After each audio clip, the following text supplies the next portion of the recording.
នាងខ្ញុំសូមជម្រាបសួរប្រិមិត្តទូទាំងសនិកជនជាទីគោរពនិងជាទីមេត្រី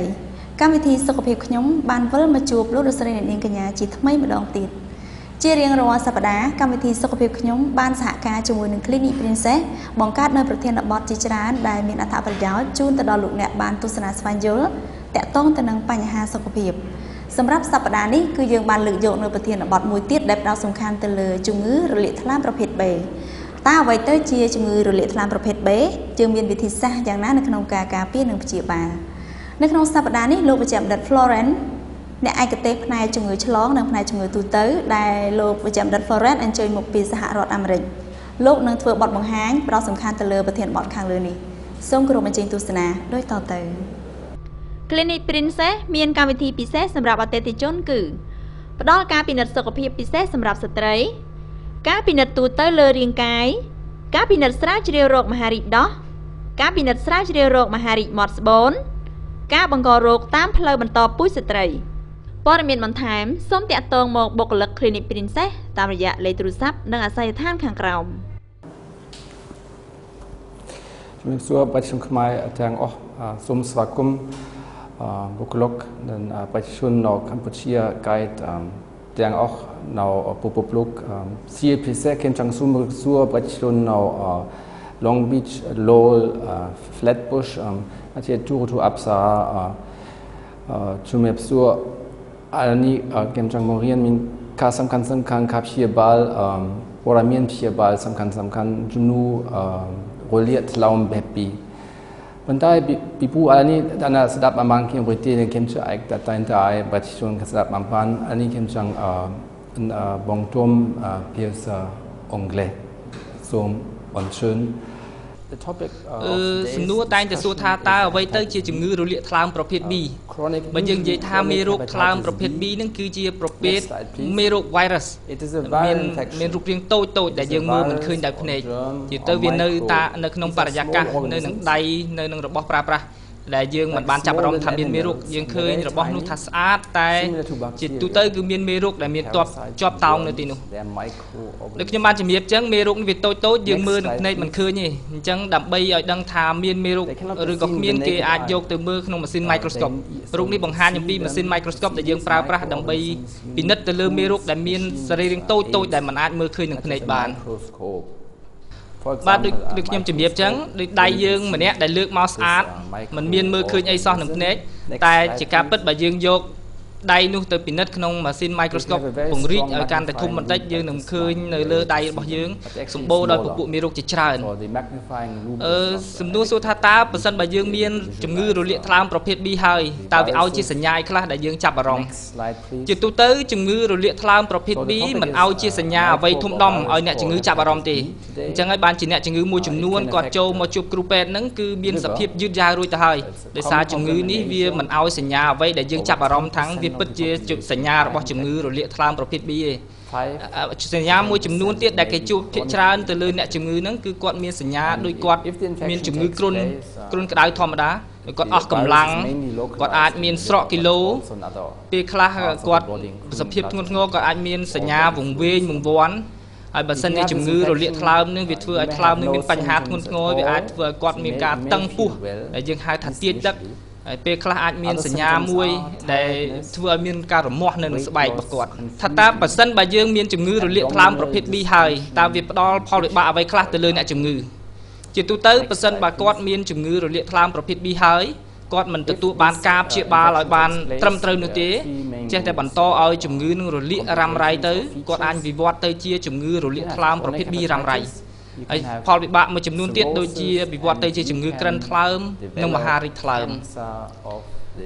ក្នុងនេះបង្ហាញពីចំណុចមួយនិយាយពីផលវិបាកមួយនៃជំងឺរលាកថ្លើមប្រភេទ B គឺជំងឺរលាកថ្លើមរ៉ាំរ៉ៃជាទូទៅបើសិនជាយើងមើលជំងឺរលាកថ្លើមនឹងវាមិនឲ្យមានសញ្ញាអ្វីទេដូចយើងបង្ហាញពីមុនថាវាគ្រាន់តែធ្វើឲ្យអ្នកជំងឺជួនកាលអស់កម្លាំងជួនកាលមានសញ្ញាតិចតួចដែលយើងមិនចាប់អារម្មណ៍ផលវិបាកមួយទៀតនៃជំងឺរលាកថ្លើមប្រភេទ B គឺធ្វើឲ្យថ្លើមវិវត្តទៅជាជំងឺក្រិនថ្លើមបានថាបើសិនជាគាត់រលាកយូររ៉ាំរ៉ៃទៅសាច់ថ្លើមរបស់គាត់នឹងឡើងទៅជាគ្រឿមទៅជារឹងដែលយើងហៅថាក្រិនសាច់ថ្លើមនឹងខូចមុខងារហើយ ជារួមវាមិនឲ្យមានសញ្ញាដូចគ្នាអ្នកខ្លះគាត់រលាកថ្លើមប្រភេទ B យូរហើយគាត់មកជួបគ្រូពេទ្យថ្លើមគាត់បានក្រិនរួចទៅហើយអញ្ចឹងអ្នកជំងឺមិនបានចាប់អារម្មណ៍ថាគាត់មានសញ្ញាអ្វីសំខាន់បង្ហាញអំពីថាគាត់មានជំងឺរលាកថ្លើមទេគាត់អាចមានសញ្ញាដដែលឡើងវិញគឺគាត់ជួនកាលមានអស់កម្លាំងមានស្រកគីឡូអីតិចតួចហើយគាត់មកជួបយើងនឹងដោយសារតែផលវិបាកនឹងវាចេញបង្ហាញអំពីជំងឺក្រិនថ្លើមរួចទៅហើយនៅពេលអ្នកជំងឺម្នាក់ដែលមានជំងឺរលាកថ្លើមប្រភេទ B ហើយវិវត្តទៅជាជំងឺក្រិនថ្លើមវាអាចបណ្ដាលឲ្យមានផលវិបាកតទៅទៀតដូចជាគាត់អស់កម្លាំងថ្លើមរបស់គាត់ក្រិនហើយគាត់ធ្វើឲ្យមានការដក់ទឹកនៅក្នុងស្រោមពោះគាត់យើងហៅថាជំងឺទាញទឹកគាត់អាចហើមនៅលើរាងកាយរបស់គាត់ស្គមស្គាំងស្រកគីឡូ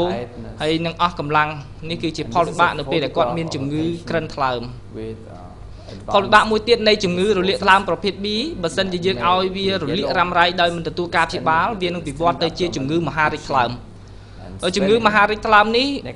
ដូចជាពីមុនដដែលអ្នកជំងឺអាចនឹងមិនមានសញ្ញាអ្វីសំខាន់ទេគាត់អាចនឹងមានសញ្ញាត្រឹមតែស្រកគីឡូជួនកាលដូចក្នុងករណីជំងឺក្រិនថ្លើមដែរគាត់ចាប់ផ្ដើមមានតឹងនៅក្នុងពោះគាត់មានដក់ទឹកនៅក្នុងពោះរបស់គាត់អញ្ចឹងសួរថាតើជំងឺរលាកថ្លើមប្រភេទ B នឹងវាឆ្លងតាមរយៈអ្វីប្រជាជនយើងតែងតែមានចម្ងល់ខ្លះបកស្រាយខុសគ្នាថាឆ្លងតាមនេះឆ្លងតាមនោះអញ្ចឹងសូមបញ្ជាក់ថាជំងឺរលាកថ្លើមប្រភេទ B ឆ្លងតាមរយៈឈាមតាមការប្រើប្រាស់មជុលតាមការប្រើប្រាស់ផ្លែឡាមឧទាហរណ៍ថាគាត់ប្រើរួមគ្នាវាមុតវាដោយឈាមទៅវាអាចឆ្លងមួយទៀតវាឆ្លងតាមរយៈគេហៅទឹករងៃនៅរាងកាយអាចឆ្លងតាមរយៈទឹករងៃតាមរយៈទឹកកាមរបស់បុរសឬក៏ទឹករំអិលទ្វារមាសរបស់ស្ត្រីឬក៏ទឹករាងកាយដទៃទៀតអាចមានឱកាសនៃការចម្លងជំងឺថ្លើមប្រភេទ B ក្នុងនេះបង្ហាញថាការចម្លងមេរោគរលាកថ្លើមប្រភេទ B មួយគឺការប្រើប្រាស់មជុលចាក់ថ្នាំរួមគ្នាប៉ុន្តែឥឡូវយើងមិនសូវជួបញឹកញាប់ទេដោយសារប្រទេសយើងមានការរីកចម្រើនការប្រើប្រាស់មជុលយើងលែងប្រើប្រាស់មជុលដដែលហើយយើងប្រើម្ដងបោះចោលតែម្ដងការចម្លងដទៃទៀតគឺអាចតាមរយៈការគេងនៅជាមួយគ្នារវាងគ្រួសារប្តីប្រពន្ធការគេងរួមគ្នាប្រសិនបើគ្រួសារដៃគូខាងស្រីឬក៏ខាងប្រុសគាត់មានជំងឺរលាកថ្លើមប្រភេទ B គាត់អាចមានឱកាសក្នុងការចម្លងទៅដៃគូរបស់គាត់ក្នុងនេះបង្ហាញអំពីផ្លែឡាមយើងផ្លែឡាមបើយើងមើលមែនតើយើងអត់ឃើញថាមានឈាមប្រឡាក់ទឹករងៃប្រឡាក់ឈាមនៅនឹងទេឧទាហរណ៍យើងទៅកាត់សក់គេកោម្នាក់រួចហើយបានមុតប្រឡាក់ឈាមរបស់អ្នកជំងឺរលាកថ្លើមប្រភេទ B ចឹងបើសិនជាយើងទៅខាងក្រោយហើយគេយករបស់ដដែលនឹងមកកោយើងវាមុតទៅដល់យើងដែរអញ្ចឹងអានេះគឺជាឱកាសក្នុងការចម្លងមេរោគ virus ថ្លើមប្រភេទ B ឲ្យមកយើងរូបនេះបង្ហាញពីម៉ាស៊ីនកោបពុកមាត់អញ្ចឹងគួរតែប្រជាជនកម្ពុជាត្រូវមានការប្រយ័ត្នប្រយែងក្នុងការប្រើប្រាស់របស់ទាំងឡាយណាដែលធ្វើឲ្យមុតទៅលើរាងកាយបើសិនជាម៉ាស៊ីននឹងអាប្រដាប់នឹងវាមានប្រឡាក់ឈាមដែលដោយមេរោគនៅក្នុងនឹងមិនទាន់ងាប់អញ្ចឹងបើសិនជាយើងប្រើដដែលរបស់ដដែលនឹងទៅលើអ្នកជំងឺទៅអ្នកដទៃទៀតវាអាចចម្លងមេរោគថ្លើមប្រភេទ B នឹងឲ្យទៅអ្នកដទៃបានសំណួរប្រជាជនកម្ពុជាតែងតែសួរថាតើជំងឺរលាកថ្លើមប្រភេទ B អាចព្យាបាលឲ្យជាដាច់បានដែរឬទេបើមកដល់សប្តាហ៍ថ្ងៃនេះវិទ្យាសាស្ត្របានខំសិក្សាស្រាវជ្រាវរកថ្នាំល្អៗដើម្បីព្យាបាលជំងឺរលាកថ្លើមប្រភេទ B ប៉ុន្តែគេសិក្សាទៅឃើញឱកាសនៃការព្យាបាលឲ្យជាដាច់នោះមានកម្រិតនៅទាបនៅឡើយអាចត្រឹមតែប្រហែលជា 10% ប្រជាជនអាចជាសះស្បើយដាច់តែម្ដងអញ្ចឹងសួរថាតើមានវិធីសាស្ត្រអ្វីខ្លះមានប្រយោជន៍ដែលយើងយកមកធ្វើរូបវិនិច្ឆ័យទៅលើអ្នកមនុស្សម្នាក់ថាគាត់មានជំងឺរលាកថ្លើមប្រភេទ B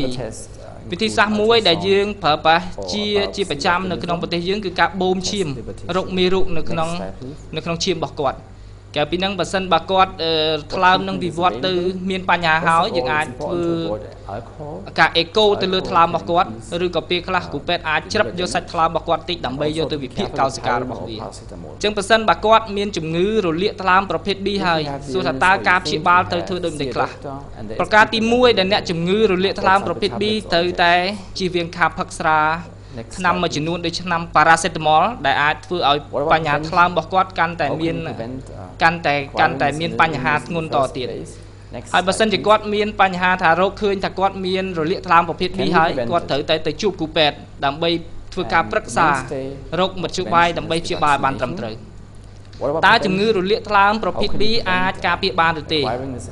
ចម្លើយក្នុងការនៅលើសំណួរនេះយើងឆ្លើយថាជំងឺរលាកថ្លើមប្រភេទ B អាច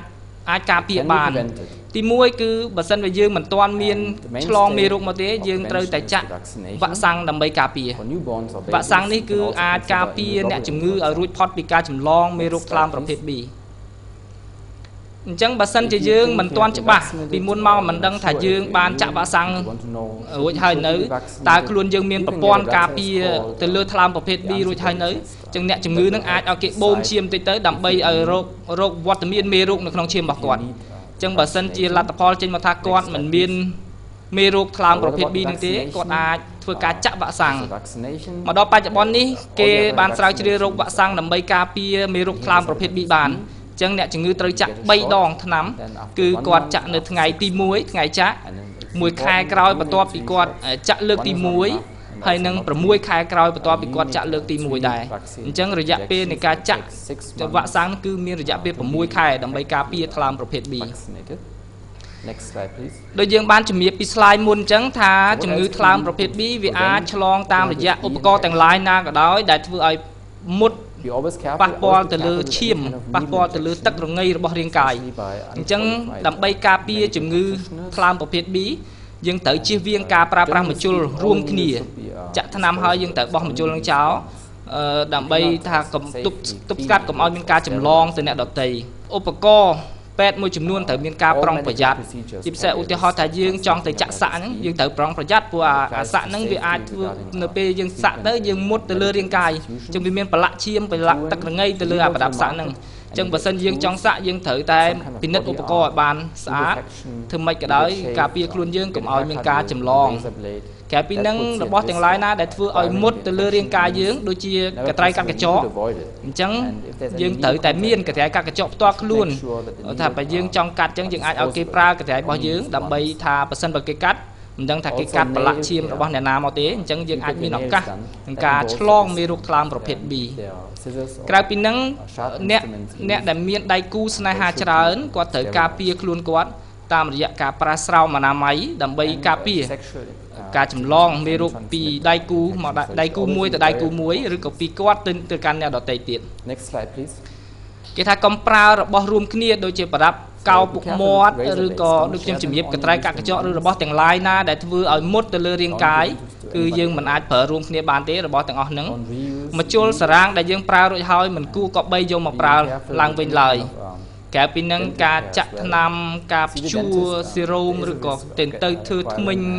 ឬក៏របស់ទាំងឡាយណាដែលធ្វើឲ្យមុតទៅលើរាងកាយគឺយើងត្រូវការមានការប្រុងប្រយ័ត្ននៅពេលយើងមានការប្រើប្រាស់ Next slide please សំណួរសួរថាបើសិនជាម្ដាយមានជំងឺរលាកថ្លើមប្រភេទ B ហើយគាត់មានទម្ងន់សួរថាយើងត្រូវធ្វើអ្វីខ្លះដើម្បីការពារទារកនៅក្នុងផ្ទៃឲ្យជៀសផុតពីជំងឺថ្លើមប្រភេទ B អញ្ចឹងបើសិនជាម្ដាយនឹងគាត់មានជំងឺរលាកថ្លើមប្រភេទ B គាត់ទៅមន្ទីរពេទ្យគាត់ត្រូវជំរាបទៅលើគ្រូពេទ្យថាគាត់មានជំងឺរលាកថ្លើមដើម្បីឲ្យគ្រូពេទ្យមានវិធីសាស្ត្រដើម្បីការពារកូនដែលកើតមកគេអាចការពារបានគេអាចមានចាក់វ៉ាក់សាំងគេអាចចាក់ថ្នាំការពារមេរោគនៅពេលដែលវាកើតមកភ្លាមដើម្បីការពារទារកដែលទើបនឹងកើតឲ្យជៀសផុតពីជំងឺរលាកថ្លើមប្រភេទ B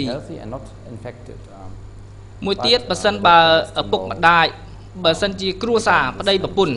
ម្នាក់មានជំងឺរលាកថ្លើមប្រភេទ B យើងត្រូវធ្វើម៉េចអញ្ចឹងសមាជិកក្រុមគ្រួសារទាំងអស់ត្រូវឲ្យគាត់ចាក់វ៉ាក់សាំងការពារខ្លួនទាំងម្ដាយទាំងឪពុកដែលអ្នកដែលអត់ទាន់មានជំងឺហ្នឹងទាំងកូនទាំងអ្នកដែលរស់នៅជាមួយគ្នាត្រូវតែចាក់វ៉ាក់សាំងទាំងអស់គ្នាក្រៅពីហ្នឹងអ្នកដែលនៅក្នុងក្រុមគ្រួសារសមាជិកគ្រួសារទាំងអស់ត្រូវមានការប្រុងប្រយ័ត្នទៅលើការប្រើឧបករណ៍រួមគ្នាដូចជាច្រាសដុសធ្មេញឬក៏របស់ទាំងឡាយដែលធ្វើឲ្យមុតប៉ះពាល់ដល់ឈាមឬក៏ទឹករងារបស់រាងកាយអញ្ចឹងចំណុចសំខាន់ក្នុងការអំពីជំងឺរលាកថ្លើមប្រភេទ B ទី1គឺយើងត្រូវចាក់វ៉ាក់សាំងជាទូទៅវ៉ាក់សាំងត្រូវការរយៈពេល6ខែដើម្បីបញ្ចប់ការចាក់3ម្ជុលដើម្បីការ